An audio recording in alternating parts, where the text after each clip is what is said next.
Hi, my name is Anna Nikipiorowicz, and today I will show you how to work German short rows. Short rows are a wonderful and very useful shaping technique. They are used for shaping of hems, collars, heels of socks, and of course much more. Also a lot of shawls. I will show you how to work German short rows on the right side and on the wrong side. So let's get started. As you can see on my swatch here, the first part I have created using the wrap and turn technique.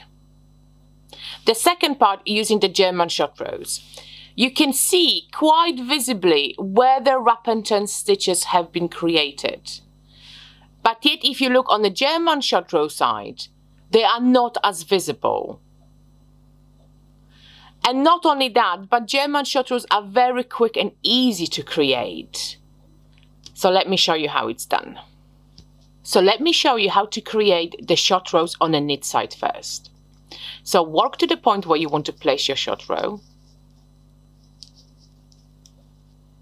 and turn your work around. So the wrong side is facing us and the working yarn is at the front of our work.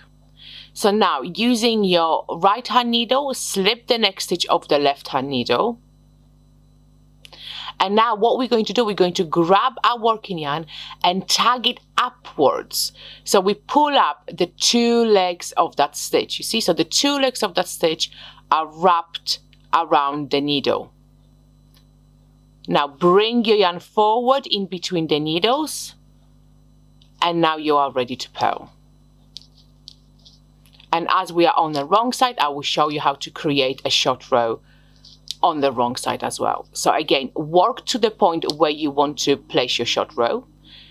And again, turn your work around, but this time we are facing our right side. The yarn is at the back, so let's bring it forward in between our needles.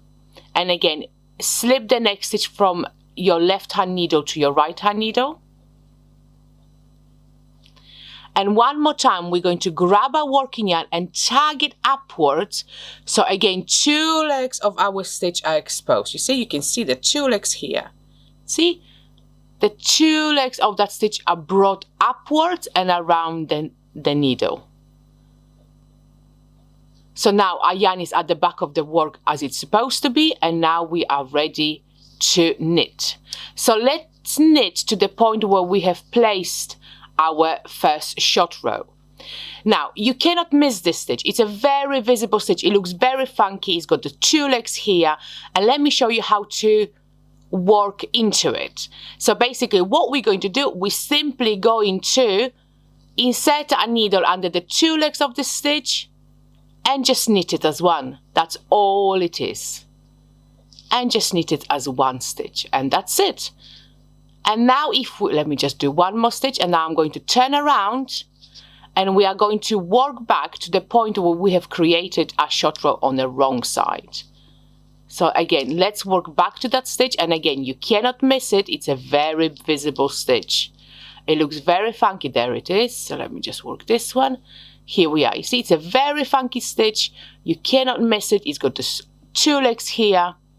And again, to work the stitch, we're simply going to insert a needle under the two legs of that stitch and knit it, and purl it, as one. And that's it. So that's our German short rows.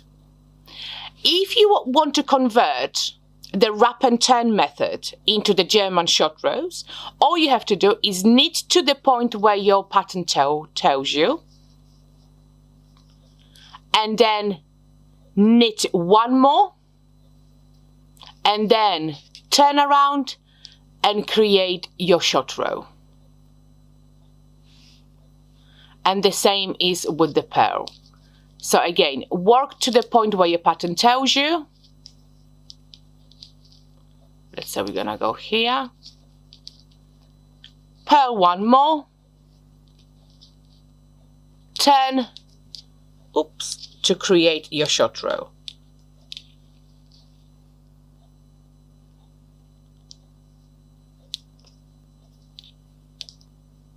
And that's it.